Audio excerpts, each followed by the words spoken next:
लोगे तो उस क्रम में महाराज अगला ज्योतिर्लिंग आता है केदार ज्योतिर्लिंग। आपको महाराज वहां कैसे पहुंचे भगवान, वहां कैसे प्रकट हुए, तो सावधान हो जाइए, भोलेनाथ एक और रूप में प्रकट होने जा रहे हैं।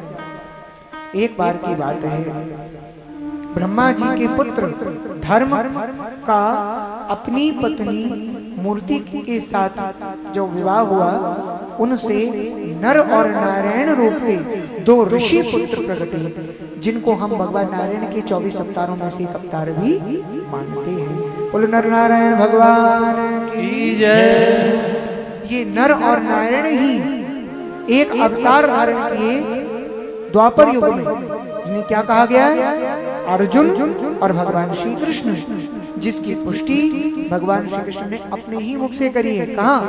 गीता जी के महाराज अध्याय के मध्य की है। कौन से अध्याय में की है भगवान ने? चौथे अध्याय के 5वें श्लोक में भोलेनाथ ने ये जो लीला करी, इसमें जो नर नारायण प्रकटे, उनका द्वापर युगी अवतार बताया है भगवान श्री कृष्ण ने। अब आगे बढ़ते हैं। नर और नारायण ने मिलकर के कहाँ जाकर पूजा की भगवान भोलेनाथ की? अपना अपना शिवलिंग बना करके इन्होंने बद्री क्षेत्र, बद्रिकावन, वहां पर भोलेनाथ की आराधना करी है। ऐसी आराधना की, रोजाना भोले बाबा इनकी आराधना में आते थे, इनके लिंग में विराजमान होते थे और फिर इनका पूजन स्वीकार करके चले जाते थे। एक दिन वो समय आया जब हमारे केदारेश्वर भगवान के लिए प्रकट होने के लिए वो दिन को समय, वो घड़ी आई जब वे नर नारायण की तपस्या से वास्तव में प्रसन्न होकर प्रकट हो गए। और प्रकट होकर के उन्होंने क्या किया है महाराज? हाँ, ओम नमः शिवाय। तो उन्होंने प्रकट होकर के उनको दर्शन दिया, नर और नारायण के सामने आ गए भोलेनाथ, और उनको वरदान देने के लिए कहते हैं, हे नर नारायण, मैं आपके तप से प्रसन्न हूँ, आपकी आराधना से प्रसन्न हूँ, क्या वर चाहते हो बोलो।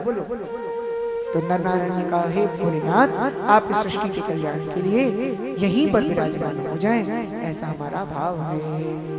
तब नर नारायण की भावना रखने के लिए, उनके वरदान को पूर्ण करने के लिए हमारे कृपालु दयालु भगवान भोलेनाथ वहीं पर विराजमान हुए। कहाँ हुए?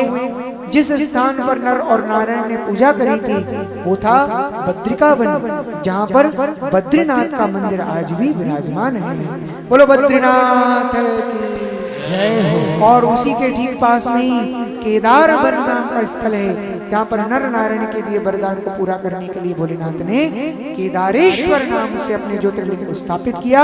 तो बोलो केदारनाथ भगवान की जय। और इसलिए हम गा रहे हैं, केदारेश्वराय शिव केदारेश्वर, हर हर भोले नमः शिवाय, नमः शिवाय, नमः शिवाय, हर हर भोले नमः शिवाय। इस प्रकार भोलेनाथ केदारनाथ में प्रकट हुए।